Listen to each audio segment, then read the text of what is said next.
이스라엘 자손은 애굽에서 430년 동안 종살이하다가 하나님의 은혜로 기적적으로 그 땅에서 해방되어 나왔습니다. 그들은 하나님께서 약속하신 적과 꿀을 흐르는 땅에 들어가기까지 약 40년 동안 광야 생활을 했습니다. 이스라엘 자손이 시내 산에 이르렀을 때 하나님께서 모세를 통해 그들에게 십계명과 율법을 주셨습니다. 그리고 성막을 만들라고 지시하셨습니다. 성막은 하나님이 친히 설계하셨습니다. 하나님께서 모세에게 얼마나 세세하고 치밀하게 성막에 대해 말씀하셨는지 우리가 성경을 읽어보면 놀랍습니다. 하나님은 성막의 재료, 성막의 크기, 성막의 모양, 성막의 구조뿐만 아니라 성막을 만들 책임자까지 지정해 주셨습니다. 출애굽기는 40장으로 이루어져 있는데 출애굽기 25장부터 끝까지가 거의 성막에 관한 이야기입니다. 출애굽기의 3분의 1이 성막 이야기로 채워져 있습니다. 하나님이 얼마나 성막에 대해서 자세하게 말씀하셨는가를 알 수 있습니다. 성막은 성막들, 성소, 지성소 이렇게 세 부분으로 이루어져 있습니다. 성막들에는 제단과 물두멍이 있었습니다. 성소에는 분향단과 진설병상과 등잔대가 있었습니다. 그리고 지성소는 언약궤를 두는 곳으로 성막에서 가장 중요한 곳입니다. 가장 깊이 있는 곳입니다. 언약궤를 덮고 있는 속죄소 위에 하나님의 영광이 임하셨습니다. 왜 하나님은 성막을 직접 설계하시고 성경의 많은 부분을 할애해서 우리에게 성막에 대해서 자세하게 말씀하셨을까요? 성막이 그만큼 중요하기 때문입니다. 성막이 왜 중요합니까? 성막은 하나님이 거하시는 성소이기 때문입니다. 하나님이 모세에게 말씀하셨습니다. 내가 그들 중에 거할 성소를 그들이 나를 위하여 짓되 물은 내가 너에게 보이는 모양대로 장막을 짓고 기구들도 그 모양을 따라 지을지니라. 여러분 따라해 주시랍니다. 내가 그들 중에 거할 성소. 성막은 하나님이 이스라엘 백성들 중에 거할 성소였습니다. 또 성막은 하나님을 만나는 곳이기도 합니다. 하나님 말씀하셨습니다. 거기서 내가 너와 만나고 속죄소 위, 곧 증거궤 위에 있는 두 그룹 사이에서 내가 이스라엘 자손을 위하여 너에게 명령할 모든 일을 너에게 이르리라. 이스라엘 자손이 40년 광야 생활하는 동안 하나님은 성막에서 그들을 만나 주셨습니다. 성막은 하나님을 만나는 장소입니다. 그래서 성막을 다른 말로 회막이라고도 합니다. 성막은 영어로 태버네클이라고 하고 회막은 영어로 The Tent of Meeting이라고 합니다. 다시 말하면 만남의 장막이라는 뜻입니다. 이스라엘 자손이 40년 광야 생활을 마치고 요단강을 건너서 약속의 땅 적과 꿀에는 가나안 땅을 정복했습니다. 이스라엘의 왕이 된 다윗은 하나님의 성전 건축하기를 일평생 소원했습니다. 그는 이스라엘 땅에 사는 외국인 노동자들을 모으고 석수들을 시켜서 하나님의 성전을 건축할 돌을 다듬게 했습니다. 그는 또 성전 공사에 필요한 녹과 철을 그 무게를 달 수 없을 만큼 많이 준비했습니다. 백향목도 셀 수 없을 만큼 많이 준비했습니다. 다윗이 혼자서 이렇게 말합니다. 내 아들 솔로몬은 어리고 미숙하고 여호와를 위하여 건축할 성전은 극히 웅장하여 만국의 명성과 영광 있게 하여야 할지라. 그러므로 내가 이제 그것을 위하여 준비하리라. 다윗이 죽기 전에 마지막으로 심혈을 기울였던 오직 유일한 사업은 바로 하나님의 성전 건축을 준비하는 것이었습니다. 그럼 다음 다윗은 자기 아들 솔로몬을 불러서 이렇게 당부합니다. 내 아들아, 나는 내 하나님 여호와 이름을 위하여 성전을 건축할 마음이 있었으나 여호와의 말씀이 내게 임하여 이르시되 너는 피를 심히 많이 흘렸고 크게 전쟁하였느니라. 네가 내 앞에서 땅에 피를 많이 흘렸은즉 내 이름을 위하여 성전을 건축하지 못하리라. 보라, 한 아들이 너에게서 나리니 그는 온순한 사람이라. 내가 그로 주변 모든 대적에게서 평온을 얻게 하리라. 그 이름을 솔로몬이라 하리니 이는 내가 그의 생전에 평안과 안일함을 이스라엘에게 줄 것임이니라. 그가 내 이름을 위하여 성전을 건축할지라. 그는 내 아들이 되고 나는 그의 아버지가 되어 그 나라 왕위를 이스라엘 위에 굳게 세워 영원까지 이르게 하리라 하셨나니 이제 내 아들아, 여호와께서 너와 함께 계시기를 원하며 네가 형통하여 여호와께서 너에 대하여 말씀하신 대로 네 하나님 여호와의 성전을 건축하며 여호와께서 너에게 지혜와 총명을 주사 너에게 이스라엘을 다스리게 하시고 이 하나님 여호와의 율법을 지키게 하시기를 더욱 원하노라. 그때 네가 만일 여호와께서 모세를 통하여 이스라엘에게 명령하신 모든 규례와 법도를 삼가 행하면 형통하리니 강하고 담대하여 두려워하지 말고 놀라지 말지어다. 내가 환난 중에 여호와의 성전을 위하여 금 10만 달란트와 은 100만 달란트와 놋과 철을 그 무게를 달 수 없을 만큼 심히 많이 준비하였고 또 제목과 돌을 준비하였으나 너는 더할 것이며 또 장인이 너에게 많이 있나니 곧 석수와 목수와 온갖 일에 익숙한 모든 사람이니라. 금과 은과 놋과 철이 무수하니 너는 일어라 여호와께서 너와 함께 계실지로다. 다윗은 성전의 설계도를 솔로몬에게 주었습니다. 거기에는 성전을 어떻게 지어야 하는지, 또 성전에서 하나님을 섬기는 데 쓰는 기구와 그릇의 금과 은의 무게는 얼마로 해야 하는지 상세하게 기록되어 있었습니다. 다윗은 성전의 설계도를 솔로몬에게 넘기며 이렇게 말합니다. 여호와의 손이 내게 임하여 이 모든 일의 설계를 그려 나에게 알려주셨느니라. 그러면 여러분, 성전을 설계하신 분이 누굽니까? 하나님이 성전을 직접 설계하신 겁니다. 다윗 왕이 죽고 솔로몬이 이스라엘 왕이 된 지 4년째 되는 해 둘째 달에 솔로몬이 드디어 성전 건축을 시작했습니다. 그때는 이스라엘 자손이 애굽에서 나온 지 정확하게 480년이 되는 해였습니다. 솔로몬은 아버지 다윗이 준 설계대로 성전을 건축했습니다. 성전은 성막을 확대한 겁니다. 성전은 성막과 같이 크게 세 부분으로 이루어져 있습니다. 성전 뜰이 있고 성소가 있고 지성소가 있었습니다. 성전 뜰에는 놋으로 만든 제단과 놋을 부어 만든 바다와 10개의 물두멍이 있었습니다. 성소에는 금으로 만든 분향단과 금으로 만든 진설병상과 금으로 만든 10개의 등잔대가 있었습니다. 지성소는 언약궤를 두는 곳으로 성전에서 가장 깊숙한 곳이요 가장 중요한 곳입니다. 솔로몬이 성소와 지성소를 모두 금으로 입혔습니다. 또 지성소에는 감람나무로 날개를 펴고 있는 두 그룹 천사를 만들어서 금으로 입혔습니다. 솔로몬이 7년 동안 성전을 건축했습니다. 솔로몬이 언약궤를 지성소에 모시려고 이스라엘 모든 장로들과 모든 지파의 족장들을 예루살렘에 소집했습니다. 이스라엘 모든 남자가 7월의 절기 곧 초막절에 솔로몬 앞에 모였습니다. 그때 제사장들이 언약궤를 어깨에 메고 성전에 올라갔습니다. 솔로몬 왕과 이스라엘 백성들은 언약궤 앞에 모여서 양과 소를 바쳐서 하나님께 제사를 드렸는데 그때 바친 양과 소의 수가 너무 많아서 셀 수 없을 정도였습니다. 제사장들은 언약궤를 지성소에 있는 그룹들의 날개 아래 가져다 놓았습니다. 그룹들이 날개를 펴서 궤와 채를 덮었습니다. 제사장들이 이렇게 언약궤를 지성소에 갖다 놓고 성소에서 나올 때 구름이 성전에 가득 찼습니다. 그 구름 때문에 제사장들이 직무를 수행할 수 없을 지경이었습니다. 구름은 하나님의 임재를 상징합니다. 하나님의 영광이 그 성전에 가득 임했습니다. 열왕기상 8장 10절로 11절에 이렇게 기록되어 있습니다. 제사장이 성소에서 나올 때에 구름이 여호와의 성전에 가득함에 제사장이 그 구름으로 말미암아 능히 서서 섬기지 못하였으니 이는 여호와의 영광이 여호와의 성전에 가득함이었더라. 여러분 따라해 주시기 바랍니다. 여호와의 영광이 성전에 가득함이었더라. 성전은 하나님의 영광이 가득한 곳, 그러니까 하나님이 거하시는 성소였습니다. 그런데 이처럼 하나님이 거하시는 성소가 이스라엘 자손의 죄로 인해서 더럽혀졌습니다. 유다 왕 므낫세는 하나님께서 그 땅에서 쫓아내신 가나안 7족 속의 가증한 풍습을 따라했습니다. 자기 아버지 히스기야가 헐어버린 우상의 산당들을 다시 세웠습니다. 북왕국의 대표적인 악한 왕 아합의 행위를 따라서 바알을 위해서 제단을 쌓고 아세라 목상을 만들고 하늘의 해와 달과 별들을 숭배했습니다. 그는 하나님의 성전 안에 이방신을 섬기는 제단을 만들었습니다. 하나님의 성전 안과 밖 두 뜰에도 하늘의 해와 달과 별들을 섬기는 제단을 세웠습니다.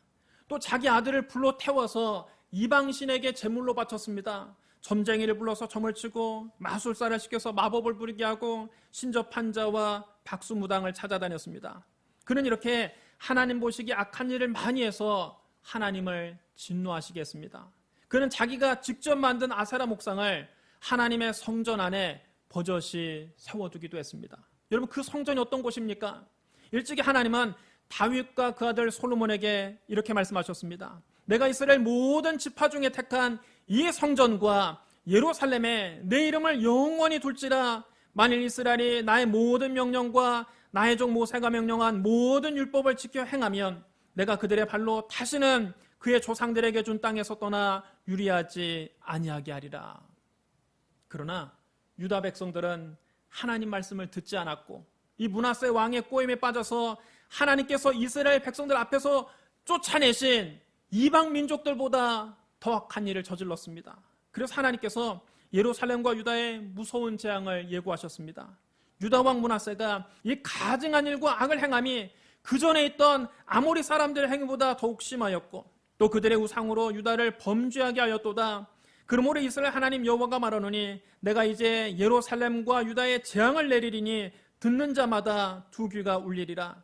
내가 사마리아를 젠줄과 아합의 집을 달인 보던 추를 예루살렘에 베풀고 또 사람이 그릇을 씻어 엎음같이 예루살렘을 씻어버릴지라. 내가 나의 기업에서 남은 자들을 버려 그들의 원수의 손에 넘긴즉 그들이 모든 원수에게 노략거리와 겁탈거리가 되리니 이는 애굽에서 나온 그의 조상 때부터 오늘까지 내가 보기에 악을 행하여 나의 진노를 일으켰습니다. 유다 왕 여호야긴 때 바벨론이 쳐들어와서 예루살렘 성을 포위했습니다. 그들이 예루살렘 성을 포위하고 있을 때 바벨론 왕 느부갓네살이 그곳을 직접 찾아옵니다. 유다 왕 여호야긴은 그의 어머니와 그의 모든 신하들과 함께 바벨론 왕 앞에 나아가서 머리를 조아리며 치욕적으로 항복합니다. 바벨론 왕 느부갓네살은 유다 왕 여호야긴과 왕의 어머니와 왕의 아내들과 내시들과 고관들을 모두 포로로 잡아갔습니다. 예루살렘 주민과 관리들과 용사들 10,000명을 포로로 끌고 갔습니다. 바로 이때 제사장 에스겔도 바벨론의 포로로 끌려갑니다. 바벨론의 포로로 끌려온 그들은 이제 더 이상 하나님의 성소에 나갈 수 없게 됐습니다. 더는 예루살렘 성전에서 하나님을 만날 수 없게 됐습니다. 그런데 놀랍게도 하나님께서 바벨론의 포로로 잡혀온 에스겔을 찾아오십니다.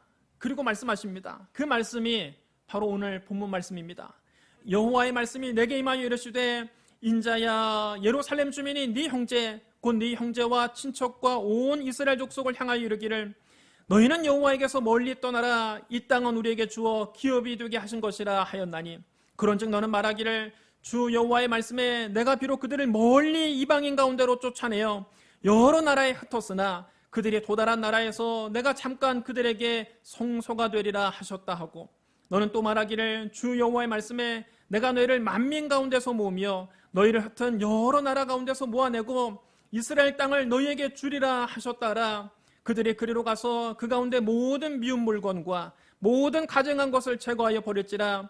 내가 그들에게 한 마음을 주고 그 속에 새 영을 주어 그 몸에서 돌 같은 마음을 제거하고 살처럼 부드러운 마음을 주어 내 율례를 따르며 내 규례를 지켜 행하게 하리니 그들은 내 백성이 되고 나는 그들의 하나님이 되리라. 그러나 미운 것과 가증한 것을 마음으로 따르는 자는 내가 그 행위대로 그 머리에 갚으리라. 나 주 여호와의 말이니라. 여러분 따라해 주시기 바랍니다. 내가 그들에게 성소가 되리라. 이스라엘 자손은 하나님께서 예루살렘에 있는 성전에만 계신다고 생각했습니다. 그런데 그게 아니었습니다. 하나님은 바벨론의 포로로 끌려온 에스겔에게도 나타나셨습니다. 그리고 친히 말씀하셨습니다. 내가 그들에게 성소가 되리라. 내가 바벨론에 끌려온 너희들에게 성소가 되겠다고 말씀하셨습니다. 솔로몬이 전부 금으로 입힌 지성소만 하나님이 거하시는 성소가 아닙니다. 그렇게 금칠을 한 건물이 성소가 아닙니다. 참 성소는 하나님 자신입니다. 하나님은 예루살렘 성전에만 계신 것이 아니라 당신의 백성이 포로로 끌려온 이방 땅에도 계셨습니다. 애초에 하나님은 사람이 건축한 건물에 가둬둘 수 있는 분이 아닙니다. 다윗이 나단 선지자에게 처음으로 내가 하나님의 성전을 건축하고 싶다는 그런 뜻을 밝혔을 때 하나님은 나단 선지자를 다윗에게 보내시며 이렇게 말씀하셨습니다. 가서 내 종 다윗에게 말하기를 여호와께서 이와 같이 말씀하시되 네가 나를 위하여 내가 살 집을 건축하겠느냐? 내가 이스라엘 자손을 애굽에서 인도하여 내던 날부터 오늘까지 집에 살지 아니하고 장막과 성막 안에서 다녔나니 이스라엘 자손과 더불어 다니는 모든 곳에서 내가 내 백성 이스라엘을 먹이라고 명령한 이스라엘 어느 지파 가운데 하나에게 내가 말하기를 너희가 어찌하여 나를 위하여 백향목집을 건축하지 아니하였느냐고 말하였느냐. 하나님은 백향목으로 건축한 멋진 성전에만 계신 분이 아니라는 뜻입니다. 하나님은 이스라엘 자손이 애굽에서 나와서 40년 동안 광야 생활하는 동안에도 어떤 특정한 장소에 고정된 집에 살지 아니하시고 성막에 거하시면서 이스라엘 자손이 다니는 모든 곳에서 함께 하셨습니다. 솔로몬도 하나님께서 성전 안에만 계신 분이 아니라는 것을 잘 알고 있었습니다. 그래서 성전을 다 완공한 후에 그 성전을 하나님께 봉헌하면서 솔로몬이 이렇게 기도합니다. 하나님이 참으로 땅에 거하시리이까 하늘과 하늘들의 하늘이라도 주를 용납하지 못하겠거든 하물며 내가 건축한 이 성전이오리이까. 여러분, 하나님이 어떤 곳에 붙잡혀 계신 분이 아닙니다. 어디에 묶여 계신 분이 아닙니다. 어디에 갇혀 계신 분이 아닙니다. 하늘과 하늘들의 하늘도 다 주를 가둬둘 수 없습니다. 하나님은 솔로몬이 건축한 그 금으로 칠한 성전에만 계신 분이 아닙니다. 그래서 이스라엘 자손이 포로로 끌려간 이방 땅에도 하나님은 그들을 찾아오셔서 그들과 함께 하시겠다는 것입니다. 이스라엘 자손을 멀리 이방 땅에 쫓아내서 여러 나라에 흩으신 분도 하나님이시요, 그들이 흩어 살고 있는 그 여러 나라에서 그들을 모아서 이스라엘 땅을 다시 그들에게 주실 분도 하나님이십니다. 이스라엘 자손이 하나님 보시기에 악을 행해서 약속의 땅에서 쫓겨나 지금은 이방 땅에 포로로 끌려와 있지만 하나님은 그들에게 새 영을 주시고 그들의 몸에서 돌 같은 굳은 마음을 제거하여 주시고 살처럼 부드러운 마음을 주셔서 하나님의 율례를 따르고 하나님의 규례를 지키게 하실 것입니다. 이스라엘 자손은 하나님의 백성이 되고 하나님은 그들의 하나님이 되실 것입니다. 하나님이 이스라엘 자손이 바벨론에서 70년 동안 포로 생활하면서 바로 이것을 깨닫기를 원하셨던 겁니다. 신약시대 예수님께서 수가성 우물가에서 사마리아 여인을 만나셨을 때 사마리아 여인은 예수님께 이런 질문을 했습니다. 우리 조상들은 이 산에서 예배하였는데 당신들의 말은 예배할 곳이 예루살렘에 있다 하더이다. 사마리아 사람들은 그리심 산에서 하나님께 예배했습니다. 그러나 유대인들은 오직 예루살렘 성전에서만 하나님께 예배할 수 있다고 생각했습니다. 이 두 가지 말 중에 어느 말이 맞느냐는 겁니다. 그때 예수님은 이렇게 말씀하셨습니다. 여자여, 내 말을 믿으라. 이 산에서도 말고 예루살렘에서도 말고 너희가 아버지께 예배할 때가 이르리라. 너희는 알지 못하는 것을 예배하고 우리는 아는 것을 예배하노니 이는 구원이 유대인에게서 남이라. 아버지께 참되게 예배하는 자는 영과 진리로 예배할 때가 오나니 곧 이때라. 아버지께서는 자기에게 이렇게 예배하는 자들을 찾으시느니라. 하나님은 영이시니 예배하는 자가 영과 진리로 예배할지니라. 하나님은 영이시기 때문에 어떤 특정한 장소에 갇혀 계신 분이 아닙니다. 어떤 특정한 장소에 묶여 계신 분이 아닙니다. 따라서 그리심 산이냐 예루살렘이냐는 특정한 장소가 중요한 것이 아닙니다. 하나님은 참되게 예배하는 자들을 찾으십니다. 그럼 여러분, 참된 예배가 어떤 예배입니까? 참된 예배는 영과 진리로 드리는 예배입니다. 영은 하나님의 영이신 성령입니다. 진리는 예수 그리스도입니다. 예수님 말씀하셨습니다. 내가 곧 길이요 진리요 생명이니 나로 말미암지 않고는 아버지께로 올 자가 없느니라. 하나님의 영이신 성령과 진리이신 예수 그리스도를 통해서 드리는 예배가 하나님이 기쁘게 받으시는 참된 예배입니다. 예배드리는 장소가 중요한 것이 아닙니다. 그 예배에 하나님의 영이신 성령이 임하셨느냐, 그 예배에서 진리이신 예수 그리스도가 선포됐느냐가 중요한 것입니다. 왜냐하면 구원은 유대인으로 오신 예수 그리스도로 말미암아 오기 때문입니다. 우리 모든 죄를 대신 짊어지고 십자가에서 피 흘려 죽으신 분은 예수 그리스도밖에 없습니다. 죽음을 이기고 부활하신 분도 예수 그리스도밖에 없습니다. 그러므로 우리를 죄와 사망에서 구원하실 분은 오직 예수 그리스도뿐입니다. 성경은 단언합니다. 다른 이로서는 구원을 받을 수 없나니 천하 사람 중에 구원을 받을 만한 다른 이름을 우리에게 주신 일이 없습니다. 하나님은 특정한 장소, 특정한 건물에 갇혀 계신 분이 아닙니다. 하나님은 영이시니 예배하는 자가 영과 진리로 예배해야 합니다. 그러므로 하나님의 영이신 성령이 충만한 예배, 진리이신 예수 그리스도가 선포되는 예배를 드리시기를 주님의 이름으로 축원합니다. 유대인의 유월절이 다가오자 예수님께서 예루살렘에 올라가셨습니다. 주님이 성전에 들어가 봤더니 그 안에서 돈 바꾸는 사람들, 비둘기 파는 사람들, 양이나 염소를 파는 사람들이 좋은 자리를 다 차지하고 거기에서 장사를 하고 있었습니다. 한쪽에서는 돈을 바꾸라고 고함을 지르고 다른 곳에는 짐승들이 울고 성전 안이 야단법석이었습니다. 정작 성전에 기도하러 온 사람들은 기도할 자리가 없어서 한쪽 구석으로 밀려나서 거기서 삼삼오오 모여서 기도하고 있었습니다. 하나님의 성전이 장사꾼들의 장터가 되고 말았습니다. 예수님이 그 모습을 보시고 화가 나셔서 노끈으로 채찍을 만들어 양과 소를 성전에서 내쫓으시고 돈 바꾸는 사람들의 돈을 쏟아버리시고 상을 뒤엎어버리셨습니다. 그리고 비둘기 파는 사람들에게 말씀하셨습니다. 이것을 여기서 가져가라. 내 아버지 집으로 장사하는 집을 만들지 말라. 그러자 유대인들이 당황하며 예수님께 따졌습니다. 당신이 이런 일을 하다니 무슨 표징을 우리에게 보여주겠소? 그때 예수님께서 그들에게 말씀하셨습니다. 너희가 이 성전을 헐라 내가 사흘 동안에 일으키리라.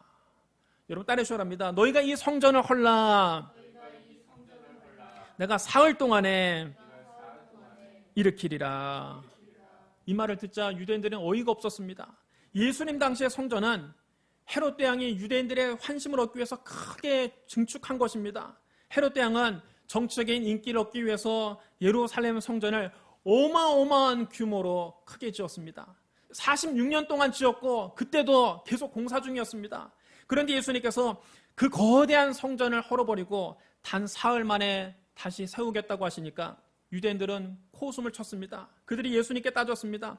이 성전을 짓는데 46년이 걸렸는데 당신이 이것을 알고 단 사흘 만에 짓겠다고요? 말도 안 되는 소리.